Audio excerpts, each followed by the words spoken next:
Go ahead, Dr. Paul. You're live. Hello, everybody, and thank you for tuning into the Liberty Report. With us today, we have Daniel McAdams, our co-host. Daniel, welcome to the program. Good morning, Dr. Paul. How are you this morning? Doing well, still recovering. We had another minor outage on our electricity. Even though we thought the electricity was all back, we're still having a little trouble with our internet, but we'll be able to have a program today. So I'm glad you're there and ready to go. We'll improvise a little bit, but there's a lot of activity going on. And a lot of people are interested still, what's happening, with the campaign that's going on. And right now, I think that appointments have become very interesting. Something I've been paying a lot of attention to. If you wanted to know, the person I'm watching most closely is who's going to be the appointee to run the economy. But also, I'm looking at Mike Pompeo. He's around again, and he's on he's on the TV, and he's not vice president, but he may be another Dick Cheney for all we know, in pulling strings. So I'd advise people to keep an eye on him, because also I think that Donald Trump actually admitted that he came up short on some of his appointments last time, but has assured us that he'd be more cautious. So we'll help him be more cautious. So if we know something about these appointments, that we should comment on it. But they've spent a little bit of time, because it is a big issue. I've argued that they don't talk about the big issue. They talk about Biden's health. Everybody knows he's not doing well, but they spend about 98% of the time this last month or two on his health and his capabilities. But now, all of a sudden, the economy has to get down to brass tacks. And the initial reaction by many of our friends, Daniel, has been, well, one thing is he's for lower taxes, and he will probably work the lower taxes, did it before. So maybe we're home free on that. But I would suggest that a closer look at this should raise questions. The first question being, he is really supercharged, I would say, of all the presidents that have been in office in the last 20 years. He's been the most enthusiastic about placing on tariffs and protectionism for all kinds of reasons. And if you think about it and you admit the truth about it, the tariffs have to be paid by somebody. Oh, China will have to pay for that, and that'll take care of that. That'll punish the Chinese. It won't do anything. They won't go out and become more friends with Russia or Iran. No, that wouldn't happen. So we have to do that, because we have to punish them. And there was in the program, the RNC program, there was a lot of mention about the hostility toward China. So that should be on our list of concerns that we have. But so if they put on tariffs, and they've admitted that, and they love tariffs, who pays? It's a tax. It's a tax on us, the American people. And the people end up paying more for their products. So it's part of the inflation scheme. So that people say, well, what we need are price controls and things like that, to counteract this. But they won't connect the enthusiasm for tariffs with prices to the homeowners and the shoppers at the store, because that it turns into a tax, and it turns into the inflation tax. But I've always argued that the best way to think about this problem is think that we shouldn't have an income tax. The money you earn is yours, and you ought to have a constitutional moral right to spend that money the way you want. What's wrong with that? A lot of people used to believe that, but now it's throw it in the pot and see who gets the most out of the pot. But not only that, but the hidden tax of inflation. The Republicans don't have a very good record about lowering spending and reducing the deficits. And there was one time I was while in office, we had the presidency, the Senate, and the House, and it didn't matter. So they spend too much money. You get votes that way. It's like an alcoholic. One more drink, I'll stop tomorrow. So no, but they never stop. They keep drinking. The drinking is the spending. And how do they do it? Oh, deficits. Our dollar is still great. Everybody wants our dollar, and it's still the reserve currency of the world, although not as strong as it used to be. So it affects the currency, and the inflation pushes prices up. So if that's how they monetize, they print money when they run up the deficit. So you can, as long as you have unlimited deficits and an unlimited way of supporting those, like with the Federal Reserve, cooperating, you have this inflation. But guess who suffers the most? The middle class and the poor, because they suffer the most with the prices going up. So their cost of living goes up. And one thing that people have revealed over the decades and years of using tariffs as a tool, that wages never keep up with the rising cost of living and the prices going up when you inflate and destroy the currency. They try to. You just think the minimum wage, they've tinkered with that. Used to be $3. Now who knows what it is now, and probably going to go up again. But that doesn't work. It's a tax. And so this idea that, good, one thing for sure, we can depend on this new administration are not people who are bragging about what we need are more taxes. Only Democrats level with you that. They're more likely to say, we need to raise taxes on the rich people, and that will solve all our problems. So they lie through their teeth, and on it goes. So I would say people should be very cautious about accepting the fact that the taxes are going to go down. I don't happen to believe that. And I don't think there's any indication from what's been going on the television recently that there will be any restraints placed on the Federal Reserve.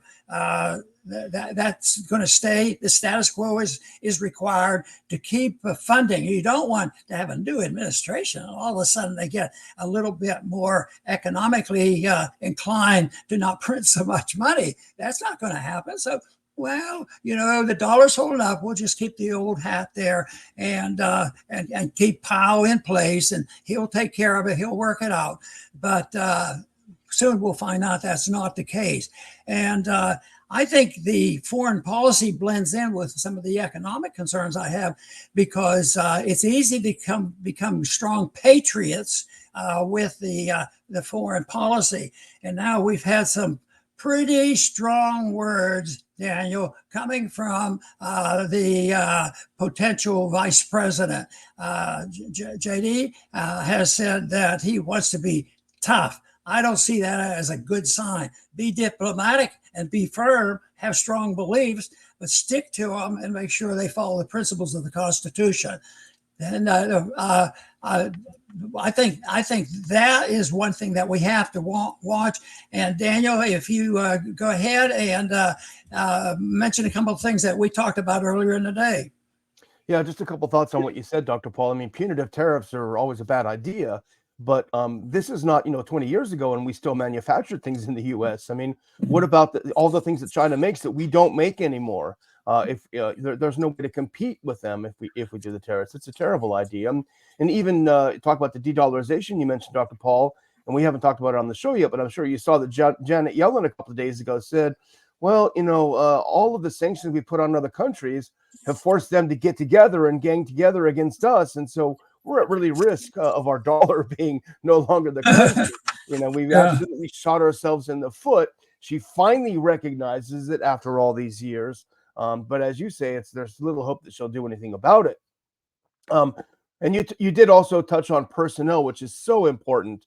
The personnel is the policy. We said it during the Trump 1.0 administration, where we looked with dismay at people like Pompeo and Bolton and all of the others who were going into the administration.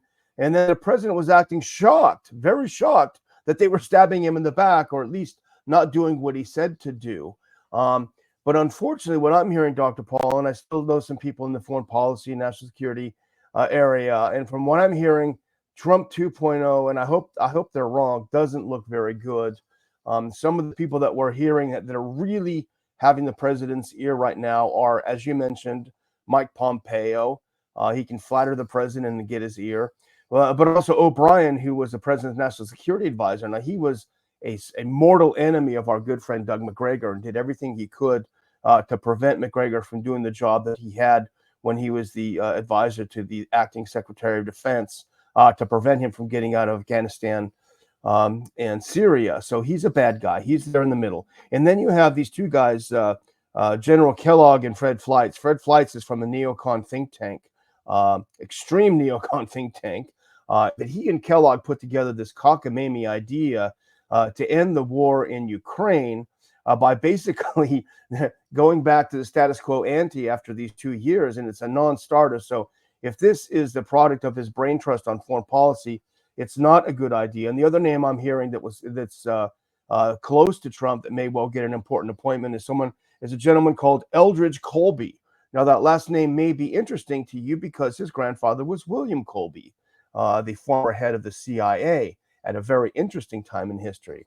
Well, Colby is a mega China hawk, very serious China hawk. He was actually being considered when Jeb Bush was running in 2016. He was being considered for a major appointment if Jeb Bush had won. So that tells you a lot about where he's coming from. He was in the Trump administration, the first Trump administration. It looks like he's going to come back. So the long and short of it, Dr. Paul, is from what I'm hearing, you're going to see the same bad guys. And I hope Trump wakes up, but you're going to see a lot of the same bad guys who fouled up his first administration coming back in spades. Again, I hope it's wrong. Well, I mentioned Mike Pompeo, some individual we've watched for a long time, and he's not on our side of even considering a non-interventionist foreign policy and sticking to the Constitution on what we're allowed and able and should be able to do. And but there was another name that popped up, and she, politically speaking, redeemed herself, and that's our friend Nikki Haley. I mean, politically, unity. That's what they want. Unify. We don't care what we're going to unify ourselves on, but let's do it. Let's make it sound good. But one person said, JD Vance says, well, we need to unify under our foreign policy too. We have to be tough. And the headline is Trump's VP pick Vance says Iran needs to be punched hard. Well, that's great diplomacy, I'll tell you. There's a lot of problems in the world. And if you're sincere in changing it, you stick to principle and you have an open door for at least a discussion. If people will not discuss and will not talk and aggravate, and some people interpret that's our foreign policy. We do it our way or not, or it won't do it. But acting like a bully does not work. But Nikki Haley gave that great talk, politically speaking, and we'll probably hear from her more. And that is not good news. But the idea and the goal being unity no matter what is a little bit nutty. What you want is liberty, maximized for as many people as you can, and rejecting the confrontation and the violence to try to get your way. And that's quite a bit different to say, let's unify. Oh, what should we do today? Should we bomb Ukraine, or should we go down there and send some bombs toward the Palestinian? Or should we, go to Taiwan and get prepared, which we're doing? I mean, this sounds like that crept in last night on many speeches. Be tough on China. And that is the goal that they have, which, but the immediate thing, Daniel, and I know you realize this, is, oh, you guys don't care. They're a bunch of commies. And, but you know what? For a bunch of commies, they have a pretty astute understanding of how the international world works and the economy works. And they also know how to combat it too. And that's the establishment of the movement called BRICS. Well, if the Americans don't change their attitude and put more emphasis on monetary policy, something else will come along. It always happens. The currencies, the world currencies last for a while, 100 years, 200 years sometime, but they eventually get too greedy, they get too big, they spread their wings too far because they think they can have an empire, and then the currency fails. And I think that's what we're witnessing, but I don't think that was on the minds of anybody, certainly in that audience. They were enjoying it, and and they deserve a little bit of that because they've had to face up to so many lies and innuendos ever since 2016. It's been very clear that our institution, especially the Department of Justice, is so outrageous that they have a reason to do this. So I think the voluntary pressure we can put on by talking about policy, whether it's the Department of Justice or whether monetary policy or foreign policy, I see that as an obligation for us, Daniel. Yeah, I mean, I think JD Vance, I think this was, if not his first interview, one of his first interviews after being named the VP pick by Trump. And I think it just shows that he's, in terms of foreign policy, he's not ready for prime time. We are cautiously optimistic. There's a possibility of good things happening. With Biden's people, there's no possibility of anything good happening. So cautiously optimistic. But this was a dumb interview, and it shows that he doesn't understand the world very well. The idea that he's calling for an all-out war with Iran. Now, that may please some of his donors, his mega donors, like Miriam Adelson, these people who they claim to be Israel first, and a lot of these people in the Republican Party are. But I would say, this is not the world of 10 or 15 years ago. You can't just go around with this cost-free bombast where you're threatening everyone around the world. The world is tired of hearing threats from people like JD Vance and the neocons. And the fact of the matter is, if JD Vance hits Iran hard, Iran is going to hit Israel hard, and is going to. We've already seen with the strike a couple of months ago how they were able to breach the Iron Dome, and that was with very, very small amount of missiles. And they have a lot of missiles. They have very high-tech technology. They're sending technology to Russia. That's how good it is to fight against Ukraine. The people who profess to love Israel in pushing for a war with Iran, they are going to see Israel decimated. The people who actually care about peace are the people who care about places like Israel and want them to live in peace. So Vance is way, way off the mark in this. He needs to assemble a better foreign policy team. My guess is he won't, because you know how it works, Dr. Paul.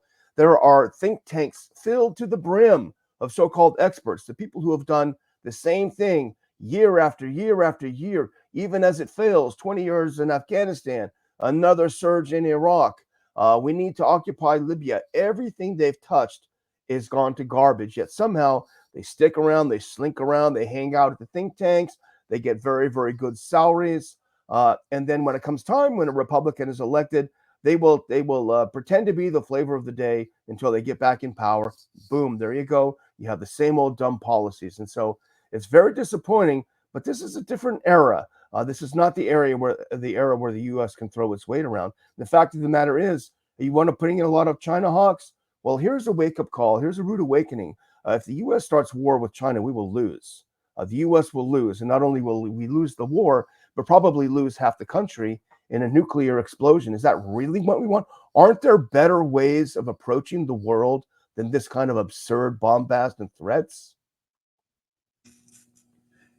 So, one complaint I've had so often in trying to figure this out is the changes that occur. And a lot of people think, and this came up during the presidential campaigns that I was involved in, is, okay, let's concentrate on economic policy. That's separate from foreign policy. Then we'll have somebody else come in and talk about where you drop the bombs. But it's all connected, because the main motivation right now is preserving the empire, which is under threat. And that is our empire that we've been running, especially since the end of World War II. And right now, the reserve currency is under attack. And just think of the good it has done for those who have disliked us for a while. What countries are coming together and they're unified. We talk about unity. We talk about trying to get Haley to endorse Trump, that kind of thing. But what about bringing together the various countries that are in the BRICS. And this is economics. This is economic policy because it is a major weapon.